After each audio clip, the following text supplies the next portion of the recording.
Are you looking to build a master watch list of Forex pairs so that you're always taking the best trades? This is an amazing topic to discuss, and by the end of this video, I'm going to teach you how to build the best watch list, how to find the best trades, and how to make sure you understand how to trade currency pairs like a professional. Sean Kozak here, tuning in again with NeuroStreet, and for the world's best trading education and strategies, hit that subscribe button, turn that notification bell on so that way each time we put out content like this, you get results, and make sure you give me a thumbs up so that I know you like the content and you're engaging with us. Now, this video is critical in moving forward as a professional Forex trader. And the reason for this is in our trading rooms where we're trading live every single day and we're calling trades and we're trading with real performance, the reason we do so well is because we always know the right markets to trade and we have a master watch list of only the best markets for Forex trading. So what we're going to do today is we're going to cover these 4 areas of discussion. Currency pairs and understanding the quotes. Very different market than futures and stocks, cryptocurrencies and options. Forex is its own beast, and we want to make sure that you understand the quotes, the pricing, and the structure between the pairs. Then we're going to talk about the majors pegged against the US dollar. We're going to talk about the minors where we cross pair those assets. And then we're going to talk about the exotics and why we only focus on the majors and minors to avoid the big spreads. Then we're going to go into how to build a master watch list, because one of the keys to successful trading is making sure that you always focus on the right markets that are in play and you always have a trade in play.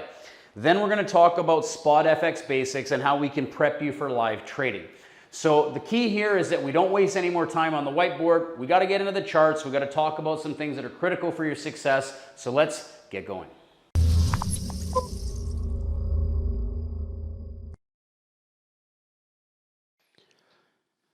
Welcome back, traders. In this video, I'm going to be breaking down Foreign Exchange Explained Part 2.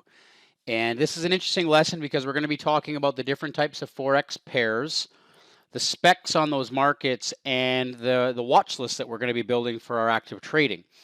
Now, the main thing here is understanding the actual currency pair itself. The symbols have 3 letters, and the first 2 letters identify the name of the country. The third letter identifies the name of the currency. So an example here would be the NZD. This is the New Zealand dollar. Right, so the first 2 letters identify the name of the country, New Zealand, and then the last one, D, stands for dollar. Now, Forex trading is the simultaneous buying of one currency and selling the other. And this is facilitated by trading via broker, and it's traded in pairs. So what does this actually look like? Well, we have what we call the major pairs, and these are all containing the US dollar. These are the most liquid, volatile, and widely traded pairs in the world. So in our classrooms, in our school, we predominantly focus on the major pairs. We may from time to time look at the minors or exotics, but these are the most traded active markets in our classes and with our strategies, and it's normally where most of the more professional traders tend to gravitate towards. So explain this. We have the Euro US dollar. We have the US dollar Japanese yen. We have the pound dollar. We have the US dollar Swiss franc. We have the dollar CAD, which is the US dollar versus the Canadian dollar. We have the Australian dollar versus the United States dollar. We have the New Zealand dollar versus the US dollar. Now, there's nicknames to these, right? The euro dollar, the dollar yen, the pound dollar, the dollar Swiss, the loonie, the Aussie dollar, or the Kiwi, right? These are just jargons that most traders, have had over the years, but realistically, these are the most important markets that we're going to be looking at as active traders and in the Forex market. Now, there are other markets, aka minors, and these are what we consider cross pairs. These are not containing the US dollar, but they are heavily traded. So there are 3 heavily traded crosses involved: the euro, the yen, and the pound. So most of the crosses will basically involve either the European markets, the pound dollar, or the British pound, or the yen. And so if you look here, the euro crosses involve euro Swiss franc, call it the euro Swissy. We got the euro versus the pound. We got the euro pound. We got the euro versus the loonie. We got the euro versus the Aussie. We've got the euro versus the Kiwi, the New Zealand dollar. So those are all the major euro crosses. Those are very heavily traded and they're very active pairs. There's also the yen crosses, which is the euro yen, the pound yen, the Swiss yen, the CAD yen, the Aussie yen, and the New Zealand yen. And these are more Japanese yen crosses. So if we were to sum it up, These are the most important because they all involve the US dollar. These are the second most important because they involve the euro and the yen. And as we said in the prior video, the three most heavily traded currencies are the US dollar, the euro, and the yen. So that's why these are the most important watch list. Okay.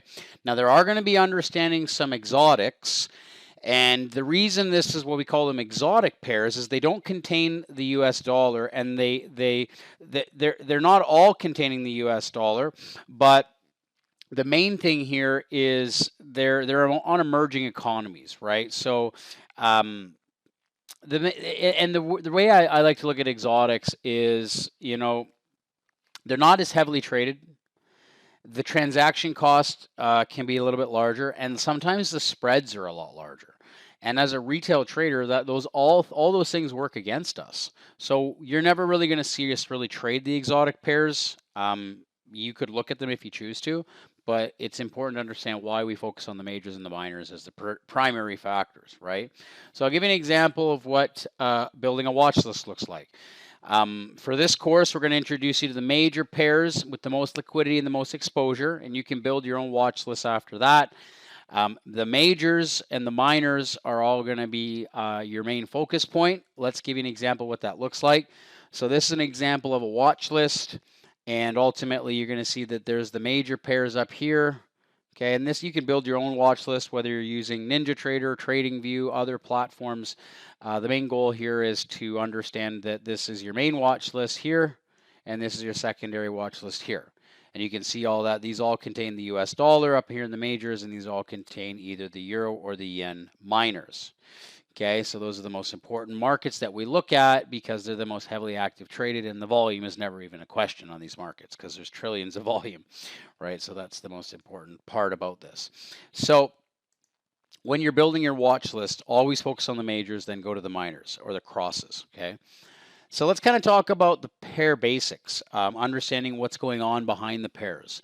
So spot currencies, aka Forex, trade through independent liquidity providers. This is much different than futures and stocks and options. There's no centralized exchange for spot currencies. Liquidity providers set the exchange rates, they set the spreads, the margins, there's interest, etc., and that's due to the interbank exchange, right? We talk about that in the prior lesson. Now, when you look at a pair, okay, there's two currencies involved. You have the base currency and the quote currency. The base currency is always on the left. The quote currency is always on the right. The euro US dollar, the euro would be the base currency, the US dollar is the quote currency. Okay? Now, understanding this gets a little bit more in depth. The base, aka the left currency, always equals 1. And the quote currency always equals 4 decimal places, except for the yen, which is 2. Okay, I know it's a little bit different, but the yen always has 2, and all the rest have 4. So to give you an example, the exchange rate is the price of the base currency in quote currency units. So when the euro US dollar has an exchange rate of 119.154, it means you can purchase 1 euro dollar for 119.154 US dollars, right? That's the difference, right? Remember, because the euro is the base, the US dollar is the quote. So in summary, the exchange rate states how much of the quote currency it takes to buy or sell 1 unit of the base currency. We're always buying the base and we're always selling the quote, okay? So that may seem complicated, and technically it is a little bit more advanced than, say, just buying or selling a stock or just buying or selling a futures contract. However, it gets quite easy once you start trading the pairs because you're really not doing anything other buying and selling on your charts.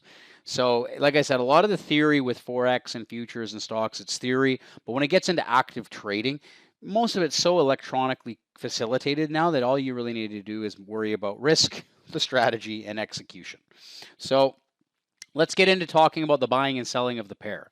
So like I said, unlike stocks where you're actually executing shares, or futures where you're trading contracts, Forex, you're trading money. And the value of the currency is like a fundamental view of the economy's health perspective, meaning the health of the economy is going to be reflected in the currency. When the base currency of a country is strong, it's said to have a strong economy.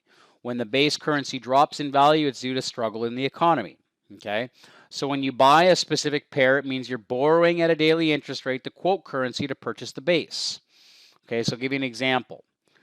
If you expect the euro USD to rise, you want to buy the euro because you're expecting the euro being the base currency. That's the main market, the euro dollar, and your liquidity provider will loan you the dollar, US dollar, to complete the purchase of the euros. Then you are long the euro.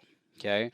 When you sell a specific pair, it means you're borrowing at the daily interest rate, the base currency, to purchase the quote currency, aka the terms currency. So an example is if you expect the euro dollar to fall, you want to sell the euro and you want to purchase the dollar. Then you would be short the dollar. So let's kind of look at this from a perspective. Pretend this is a Forex pair, okay? And you're looking at taking a position, okay? Let's say this is the euro dollar over here on the left-hand side. Okay, this is the euro dollar right here. Euro USD. If you think the euro is going to, okay, if you think the euro is going to, go up, or if you think that there's a bullish position, you would buy the euro, and immediately that would be selling the dollar. That would automatically be buying the euro, and this would be selling the dollar to exchange that, okay? And then you'd be long the euro, and you would profit as the market goes up, and you would close your position. The opposite is true, okay? And this is example. Let's go to the other slide, okay? Let's go back here. I'll write it in a second. We'll go and show you an example. If we expect the dollar to fall, okay, so I just showed you this example here. Over here on the left-hand side, I showed you this one here. If we expect the euro to rise, we buy the euro, and then instantaneously the liquidity provider will loan you the dollars US to complete the purchase of the euros. You're long the euro. Okay, and so basically when you sell a pair, you're shorting it, essentially shorting the market. If you expect the dollar to fall, you want to sell the euro, your liquidity provider will loan you the euros to complete the purchase of the dollar. You're actually buying the dollar because you're selling the euro. Here you're buying the euro because you're selling the dollar. Okay, and so it's just you're always having to sell one to buy the other, which is where a lot of traders get confused. You're actually selling the euro to buy the dollar here. You're selling the euro to buy the dollar, right? So this would be the euro, and this would be the dollar, and then you'd want the euro to drop, and then you would buy to cover, and then you would make your money back, right? You make your money. So this is basic, very basic. It's anatomy of a trade. It's very simple. We're going to go into some very, very more detailed lessons as we progress through the course. The whole point of these lessons is to give you a foundation, give you a starting point. And as we bridge into these, the big thing for this lesson is the watch list and understanding the pairs. So the big thing here is understanding this, making sure that you understand how to build your watch list so that when you buy or sell a currency, you understand what's going on between the base and the quote. Okay, so if you need any assistance in this, or if you need any help with building a watch list or understanding the differences between the base and the quote, or understanding the facilitation for a long trade or a short trade, shoot us an email. Our support team and our onboarding team will definitely help you get squared away on the platforms and making sure you understand how to set up your workspaces and your watch list. But more importantly, we just want to make sure you start to learn this stuff gradually, and as you build on your experience, you become more in tune with the Forex market. We'll see you in the next video. Welcome back, traders. Now, I know you found this valuable content exciting, but rest assured, we're not done yet. Below this video, we've got lots of other links to the other videos in the series, so make sure you check them out. Last but not least, hit that subscribe button and be sure to share this video with a friend so they can benefit just like you. If you have any questions, leave them below, and don't forget to leave a comment as well so we can get social with you moving forward. Take care, traders, and we'll see you in the next video.